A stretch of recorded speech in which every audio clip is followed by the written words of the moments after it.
आपण आज मुतखड्याविषयी माहिती घेताना पहिल्यांदा किडनीतल्या स्टोनविषयी माहिती घेऊ. किडनी स्टोन किंवा रिनल स्टोन्स हे कधीकधी एका बाजूचे म्हणजे युनिलॅटरल किंवा बायलॅटरल म्हणजे दोन्ही बाजूचे सुद्धा असू शकतात.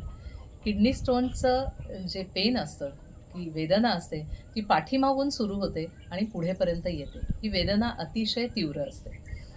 किडनी स्टोन्स हे किडनीच्या वेगवेगळ्या भागामध्ये असू शकतात किंवा किडनीतून लघवी खाली आणणारी जी नळी असते युरेटर, या किडनी आणि युरेटरच्या जंक्शनला सुद्धा ते असू शकतात. जर किडनी स्टोन हा वरती किडनीमध्ये जर अडकलेला असेल तर तो बऱ्यापैकी मोठा होईपर्यंत सुद्धा कधीकधी माणसाला काहीच त्रास होत नाही.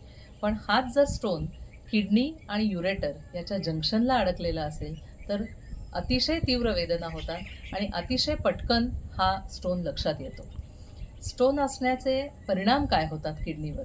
तर किडनीमधली जी दर मिनिटाला तयार होणारी युरिन आहे, लघवी आहे, ती खाली आणण्यामध्ये त्रास होऊ शकतो.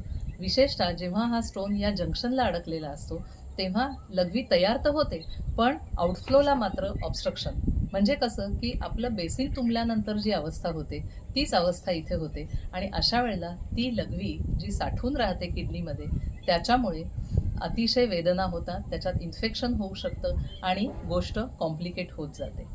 आता हे जे स्टोन्स असतात किडनीमधले, हे वेगवेगळ्या प्रकारचे असतात, वेगवेगळ्या क्षारांचे असतात आणि वेगवेगळ्या ठिकाणी अडकलेले असतात.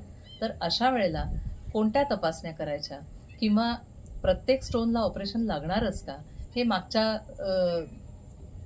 ठिकाणी डॉक्टरांनी सांगितल्याप्रमाणे की 6-7 मिलीमीटरपर्यंत जर असतील तर त्याला कुठलंही ऑपरेशन लागणार नाही किंवा काही प्रमाणामध्ये मेडिसिन्सनी सुद्धा त्याला खाली ढकलण्याचं काम करता येतं. पण 6-7 मिलीमीटरपेक्षा जेव्हा ते जास्त असतात तेव्हा आपल्याला त्याच्यावर ऑपरेशन करावं लागतं, ॲक्शन घ्यावी लागते.